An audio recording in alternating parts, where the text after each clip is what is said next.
Hi, this is Sam Droege. We haven't done this before. We haven't made a video before. And what we're going to try and do here is show people how to net bees, how to catch bees with nets. And the reason for that is that a lot of people are doing surveys and are collecting bees now, and they haven't necessarily been trained by anyone or even gone out with anyone else. So we want to give them some perspective on how we catch bees with nets. And so this little video is the result. We are doing this with very inexpensive equipment and completely have no idea what we're doing, but we're going to give it a shot and we'll see what happens. Okay, let me start the video now. Here we go. Okay, so here's the basic situation. There's a flower, it has bees on it, you have a net, you're standing nearby it. What you're going to want to do is center your swing on the head of that flower. And the trick here is that you're going to want to do it fast because bees are fast, and if you approach it slowly or try and be concerned about the flower being preserved or not, you're going to miss those bees. So it's fast, you often clip off the head of the flower. That's just kind of the way it is. If you don't do that, you're going to miss many bees.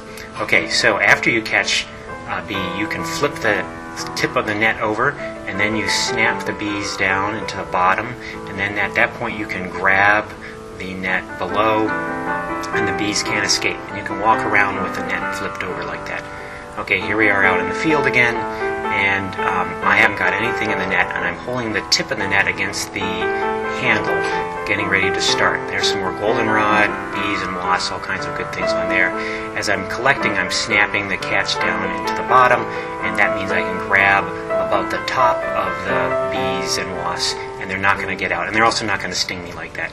So at that point I can keep collecting, I can keep snapping, I can keep putting things down at the bottom. I can accumulate a lot of bees into that net as I'm collecting. So I continue to snap things to the bottom. I grab them. I look before I grab it just in case there's a big Polistes wasp in there, which tends to cling to the sides.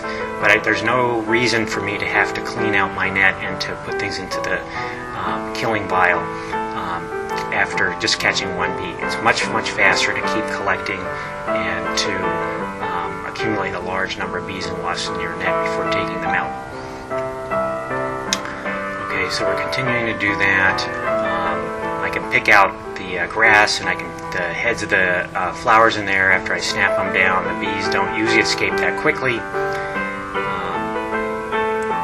Let's see, what else? Stinging usually isn't a problem. I'm going to be putting my hand into the net later, and the bees are not that interested in stinging me, and in fact they can be crawling all over your hands. I'm careful about the social wasps and bees because they tend to sting with less provocation, and of course they're bigger and it hurts, whereas the little ones, even if they could sting, don't really end up hurting you. Okay, this last segment here shows how to catch bees that are flying over and near the ground, either on a nest site or they're nest parasites looking for nests.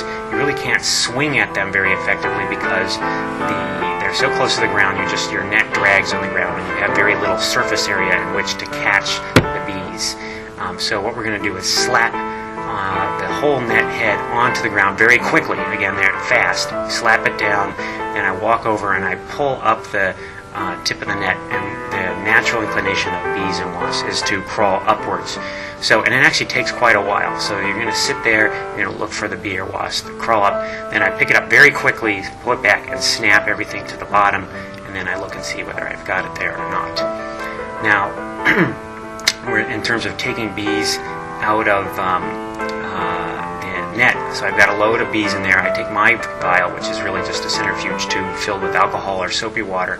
I'm going to insert the tube with the cap in my hand already into the net, and I'm going to carefully just let a few of those bees out at a time. The big social ones usually come first.